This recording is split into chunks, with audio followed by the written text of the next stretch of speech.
본문 말씀 다니엘 6장 1절에서 10절까지의 말씀입니다. 그 가운데 10절 말씀을 제가 봉독하겠습니다. 다니엘이 이 조서에 왕의 도장이 찍힌 것을 알고도 자기 집에 돌아가서는 윗방에 올라가 예루살렘으로 향한 창문을 열고 전에 하던 대로 하루 3번씩 무릎을 꿇고 기도하며 그의 하나님께 감사하였더라. 아멘. 조선의 14대 왕 선조 때 일어난 임진왜란과 정유재라는 일본의 조선 침략 전쟁으로 끔찍한 것이었습니다. 군사도 무기도 준비되어 있지 않은 상황에서 일본의 침략을 받은 조선은 속수무책으로 당하였습니다. 침략 20일 만에 한양이 함락되었고 2달 만에 평양까지 점령당하였습니다. 다급했던 선조왕은 한양을 버리고 어주까지 피난하였으며 광해군을 세자로 책봉하여 분주하고 명나라에 구원을 요청하고 요동으로 망명할 준비까지 하였습니다. 나라의 운명은 풍전등화와 같았습니다.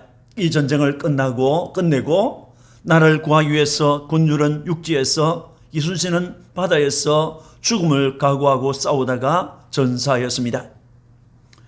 이순신 장군의 마지막 전쟁은 명랑해전으로 진도 울도울목에서 13척의 배로 134척의 왜군에 맞서 대승을 거둔 전쟁이었습니다.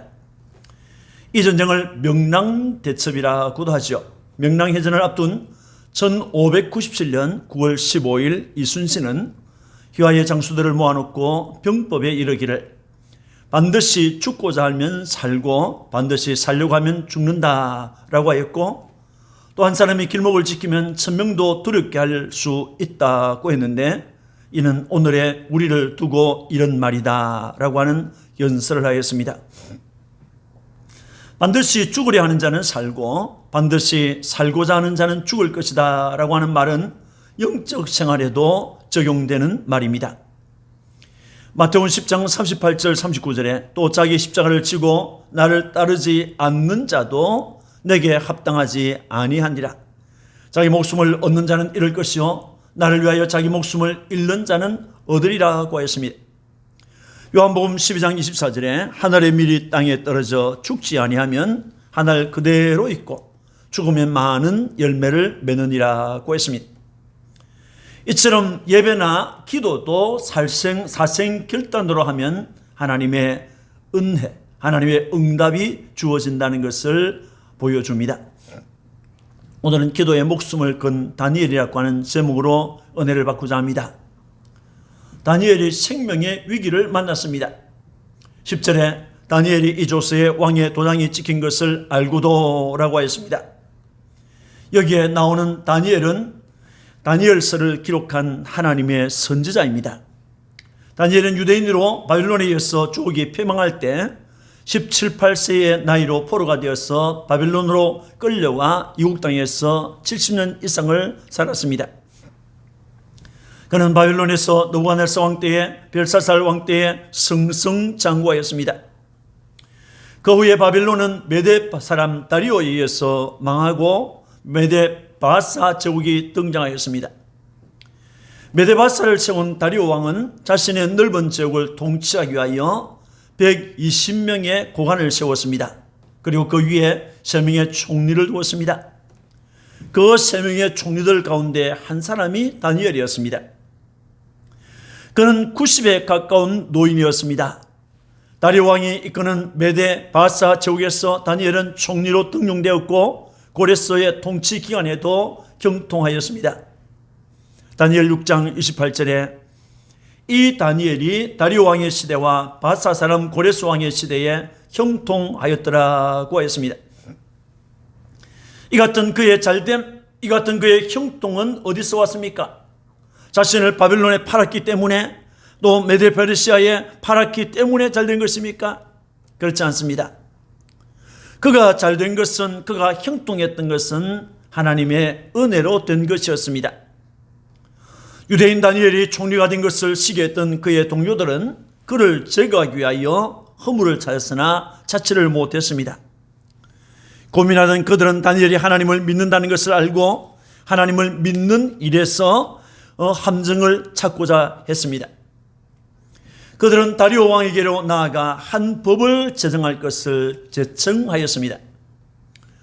죽으든지 지금부터 30일 동안 왕 외에 어느 신에게나 사람에게 무엇을 구하면 그 사람은 사자굴에 던져 넣기로 한 것입니다 라는 것이었습니다.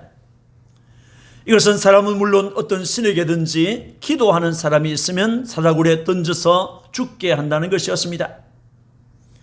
이 법은 사람을 살리는 데 목적이 있는 것이 아니라 사람을 죽이는 데 목적이 있었습니다. 이 법은 다니엘을 죽이기 위해서 만든 악법이었습니다. 그러나 그러한 업무가 있다는 것을 알지 못한 다리오 왕은 자신을 최고로 높이는 법이라는 것에 매료되어서 자신의 인장을 찧어서 반포하게 했습니다. 이렇게 다니엘은 기도하면 죽게 된다는 생명의 위기를 만났던 것입니다. 다니엘이 조서에 왕의 도장이 찍힌 것을 알았다고 했습니다. 다니엘은 메대 바사의 총리로서 그 나라의 법령이 어떻게 제정되는지, 또 왕의 도장을 찍어서 그 법령을 발표하게 되면 그 제정된 법안은 누구도 고칠 수 없다는 것도 잘 알았습니다. 그런 것을 모른다면 한 나라의 총리라고 할 수 없지요. 그런 나라 안에서 일어나는 일, 왕궁에서 일어나고 있는 일들을 분명하게 알고 있었습니다. 다니엘이 이것을 알았다는 것은 그의 생애에 있어서 최고의 위기를 만났다는 것을 그가 인지하고 있었다는 것입니다. 여러분, 하나님의 은혜로 승승장구하던 다니엘은 동료들의 계략으로 생명의 위기를 만났습니다. 왕에게만 구할 수 있고 왕 외에 다른 신인들에게나 사람에게 구하면 죽임을 당한다는 것입니다. 다니엘은 하나님을 믿는 사람입니다.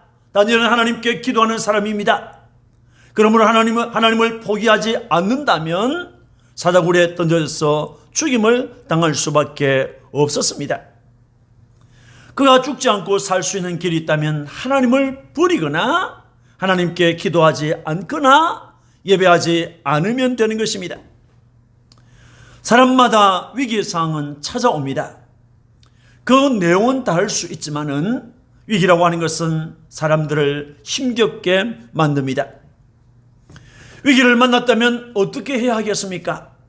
다니엘은 이 위기 상황을 어떻게 극복했겠습니까? 다니엘은 이 위기 앞에서 죽음을 각오하고 기도하고 감사하였습니다.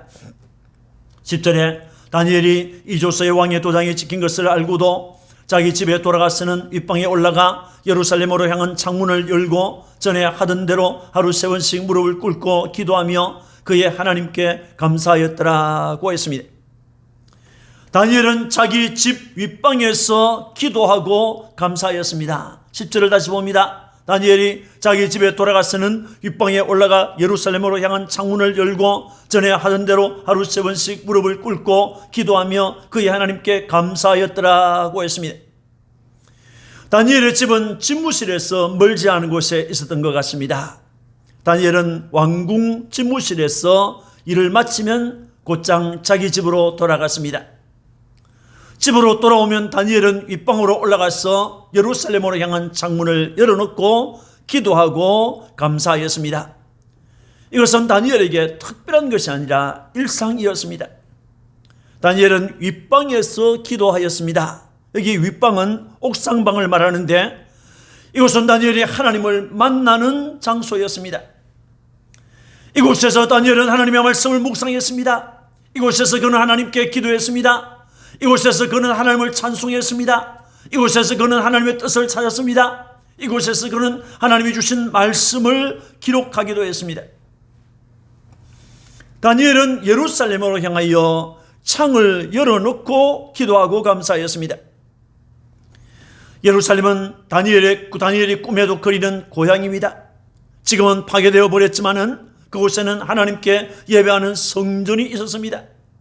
안식일 예배는 말할 것도 없고 제사하고 싶을 때 또 죄를 용서받고 싶을 때 하나님의 뜻을 알고 싶을 때는 언제든지 찾아갔던 곳이 예루살렘 성전이었습니다.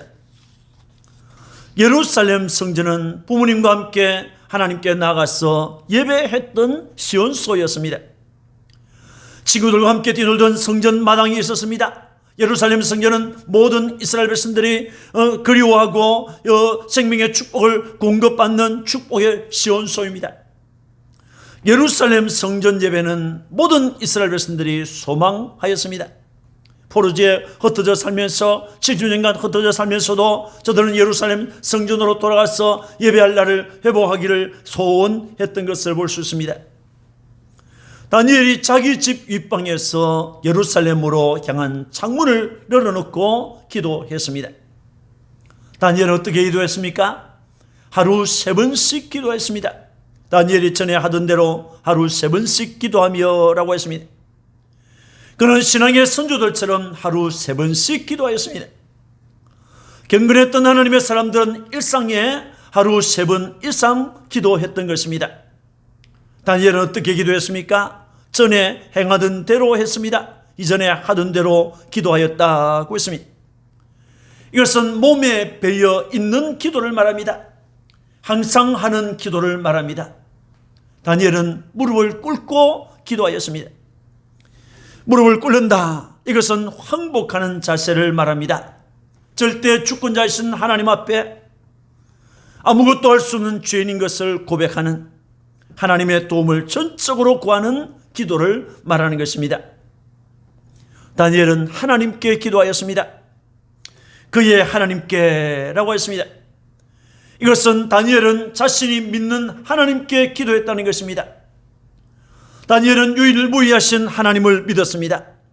다니엘은 창조주 하나님을 믿었습니다. 다니엘은 하늘에 계시는 주 하나님을 믿었습니다. 그가 믿는 하나님은 땅 위에서 부르짖는 성도의 기도와 간구를 들어 응답해 주시는 하나님이었습니다. 자기 백성을 눈동자같이 지키시고 보호하시는 하나님, 회개하는 자를 긍휼히 여기시며 죄와 허물을 용서하시는 하나님, 자기 백성을 긍휼히 여기사 큰 구원을 베풀어 주시는 하나님이십니다.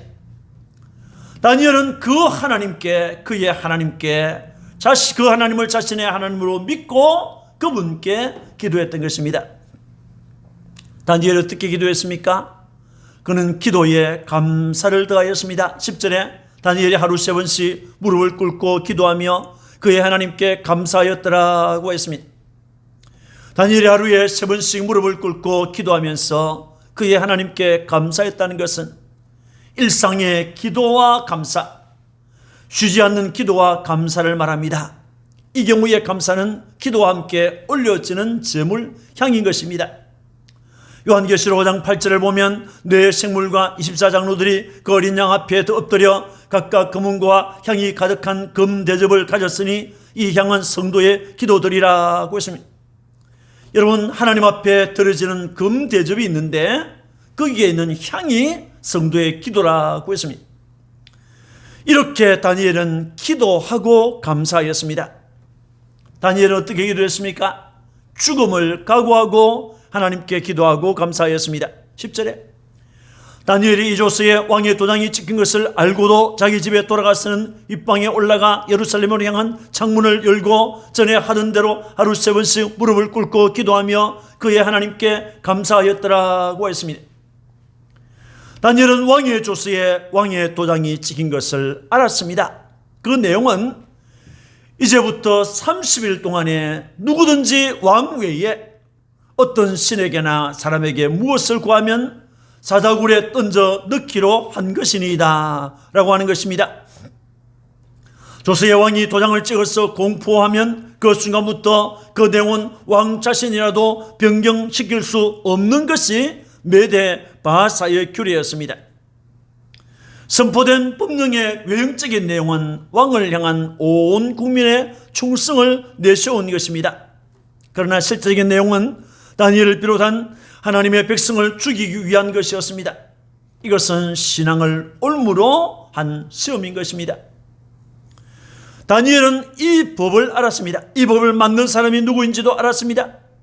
그들은 함께 국사를 논하고 함께 일하던 동료, 총리와 방백들인 것을 알았습니다. 그들이 다니엘을 시기하여 공모했던 것입니다. 시험과 핍박은 언제나 가까운 데서 오는 것입니다. 동료를 주기 위해서 만든 악법은 왕의 제가와 함께 공포되었습니다. 그래서 기도하는 다니엘에게는 죽음의 시간, 사자굴에 던져질 시간이 점점 다가오고 있었습니다. 최악의 위기였습니다. 이것을 알면서도 다니엘은 하나님께 기도하고 감사하였습니다. 이것이 신앙인 것입니다. 이것이 하나님을 섬기는 것입니다. 그는 죽음을 각오하고 기도하고 감사했던 것입니다. 여러분, 왕의 조서를 본 사람이라면 이것은 하나님께 기도하지 말라, 하나님께 기도하면 죽인다라고 하는 왕의 명령이라는 것을 알았을 것입니다. 이 조서 앞에서 타협하고 굴복하는 일들도 일어났을 것입니다. 30일 동안이라고 하는 시한부 검령이었습니다. 따라서 다니엘도 이 위기를 넘기기 위해서 한 달 동안 기도를 중단하면 되는 것입니다. 창문을 닫고 은밀하게 할 수도 있습니다. 잠시 그 지역을 떠나서 출장을 갈 수도 있습니다. 인간적인 방법은 얼마든지 사용할 수 있습니다. 그러나 다니엘은 시험의 때, 환난의 때, 절망적인 때에, 위기의 때에 도망하지 않았습니다. 다니엘은 예전처럼 자기 집에서 예루살렘으로 향하여 창문을 열어놓고 하루 3번씩 기도하고 감사했습니다. 다니엘은 무릎을 꿇고 기도했습니다. 그 기도는 하나님의 은총만을 기다리며 구하는 겸손한 기도였습니다. 다니엘은 그러한 기도 생활에 익숙한 사람이었습니다. 다니엘은 다른 고통과 시련을 만났을 때에도 자기 집에서 또 자기 동료들과 함께 하나님을 향하여 기도했던 것을 볼 수 있습니다. 모든 것이 잘 되는 순간, 평안한 시기에는 신앙의 무게를 잘 가름하기가 힘듭니다. 그러나 환난을 만났을 때, 위기를 만났을 때 참 신앙은 빛이 납니다. 절망적인 상황은 신앙인에게 있어서 하나님을 더욱 가까이 할 수 있게 하는 절호의 기회인 것입니다. 다니엘은 그 위기 상황 속에서 하나님을 더욱 신뢰했습니다. 다니엘은 하나님께 감사하였습니다. 신앙 때문에 파직을 당하고 사자굴에 던져서 죽게 되었는데 감사할 것이 있겠습니까? 불평을 찾는 사람에게는 불평할 제목이 늘어납니다. 그러나 감사하는 사람에게는 감사의 종목이 이어지는 것입니다. 다니엘은 불평의 종목을 찾지 않고 감사의 제목들을 찾았습니다. 하나님의 은혜로 지난 90년간을 살아왔다는 것을 생각할 때 감사했을 것입니다. 하나님의 구속 역사의 벽보를 보고 사람들에게 해석해 줄 수 있었다는 것을 그는 감사했을 것입니다. 이제 기도가 끝나고 나면 사자굴에 던져질 것입니다. 다니엘은 자신의 최후를 주님께 맡길 수 있다고 생각하니 감사했을 것입니다. 모든 순간에 하나님께서 함께 하시는 임마누엘을 믿으니 감사했을 것입니다. 궁극적으로 하나님께서 승리하실 것을 믿으니 감사했을 것입니다. 다니엘은 이제 천국에 갈 시간이 가까이 왔다, 이 세상을 떠나서 저 천국에 갈 시간이 가까웠다는 것을 생각하면서 감사했을 것입니다. 다니엘은 모든 것이 감사했을 것입니다. 다니엘의 기도와 감사는 공개적이었습니다. 다니엘은 하나님께 기도하는 것이 국법으로 금하여졌으며 그 법을 어기는 날에는 사자굴에 던져지는 것을 알았습니다. 그러나 그는 그것을 숨기지 않았습니다. 다니엘의 기도와 감사는 결사적이었습니다. 하나님께서 살려주시면 살고 하나님께서 죽도록 내버려 두는 것이 하나님의 뜻이라고 하면 죽으리라고 하는 각오로 기도하고 감사했습니다. 그야말로 목숨을 건 기도, 목숨을 건 감사, 목숨을 걸고 하는 예배였습니다. 사랑하는 성도 여러분, 다니엘이 어찌 되었습니까? 다니엘의 동태를 지켜보던 사람들은 다니엘이 자기 하나님 앞에 기도하고 감사하는 것을 발견하였습니다. 그러자 그들은 다리오 왕에게 나아가서 다니엘이 왕과 왕의 도장이 찍힌 검령을 존중하지 아니하고 하루 3번씩 기도하나이다 라고 고발하였습니다. 다리오 왕은 자기가 세운 법령 때문에 어쩔 수 없이 다니엘을 결박하여서 사자굴에 던졌습니다. 사람들은 모두 다니엘이 사자굴에서 죽었다고 생각했습니다. 그러나 다니엘은 죽지 않았습니다. 다음날 새벽 다니엘을 찾아가서 슬픈 소리로 다니엘을 부르는 왕에게, 다니엘은 왕이여 원하건대 왕은 만수무강하옵소서. 나의 하나님이, 내가 섬기는 하나님이 이미 천사를 보내셨습니다. 그 천사들이 와서 사자들의 입을 봉해버렸습니다. 그래서 사자들이 나를 상의하지 못했습니다. 이는 나의 무죄함이 그 앞에 명백하며오며 또 왕이여 나는 왕에게도 해를 끼치지 아니하였습니다 라고 했습니다. 하나님께서 그를 살려주신 것입니다. 다니엘은 하나님을 신뢰하고 하나님께 기도하고 하나님께 감사하는 자를 하나님께서 살려주실 수 있음을 나타내었습니다. 살아계신 하나님을 사람들에게 보여주었습니다. 이를 본 다리오 왕은 하나님을 높이고 찬양하였습니다. 출세와 신앙, 그 중에서 어느 하나를 택한다는 것은 분명히 쉽지 않은 일입니다. 더욱이 신앙을 택하면 죽게 된다고 하면 신앙을 포기하거나 잠시 보류하자고 하실 분들이 있을 것입니다. 이 위기를 지나고 나서 열심히 믿으면 된다는 생각을 하시는 분들도 있을 것입니다. 그러나 믿음의 선진들은 하나님을 택하였습니다. 하나님께 기도하는 것을 택했습니다. 하나님께 감사하는 것을 택했습니다. 하나님께 예배하는 것을 택했습니다. 멈추지 않았습니다. 환난의 날 절망적인 상황에서도 굴하지 아니하고 그 받은 믿음을 지키기 위하여 무릎을 꿇고 기도하며 감사하는 자에게 하나님께서는 은혜를 베풀어 주십니다. 시편 50편 15절에 환난날에 나를 부르라 내가 너를 건지리니 내가 나를 영화롭게 하리로다 라고 했습니다.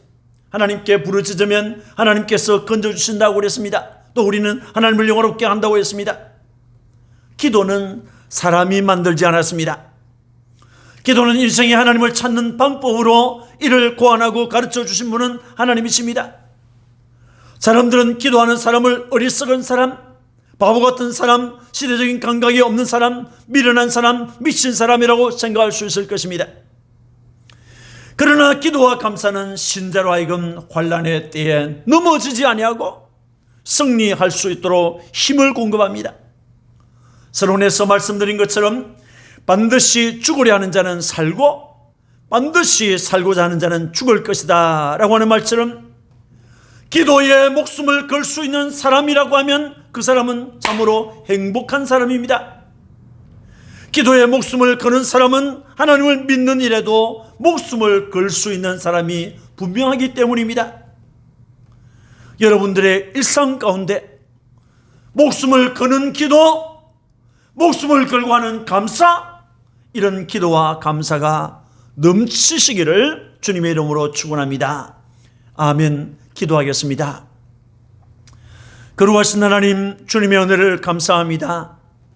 다니엘은 생명의 위기를 만났을 때 도망하지 않았습니다. 출장을 떠나지 않았습니다.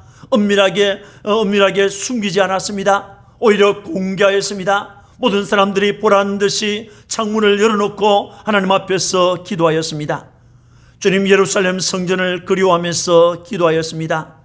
그 하나님께 기도하였습니다. 그가 믿고 있는 하나님께 기도하였습니다. 주님, 이러한 은혜를 우리에게 입혀주옵소서. 우리가 사는 날에도 환난과 핍박과 시험들이 찾아오고 생명의 위기가 찾아올 때가 있습니다.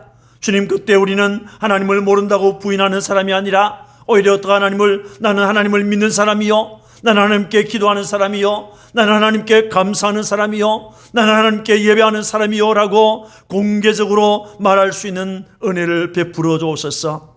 주님, 지금은 우리가 환난의 시기가 아니고 평안한 시기를 살고 있습니다.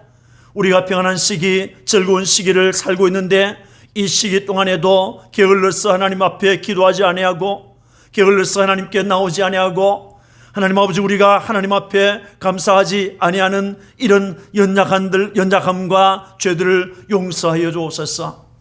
반드시 죽으려 하면 살고 반드시 살고자 하면 죽을 것이라고 하는 말은 세상 사람들이 한 말이었지만은, 그러나 우리 주님도 그와 같이 말씀했습니다.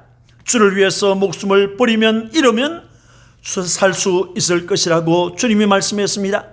주여, 그 말씀을 믿고 하나님 앞에 기도하고 감사하는, 생명을 걸고 기도하고 감사하는, 예배하는 믿음의 사람들이 되게 해 주옵소서. 감사하고 구주 예수님 이름으로 축복하고 기도합니다. 아멘.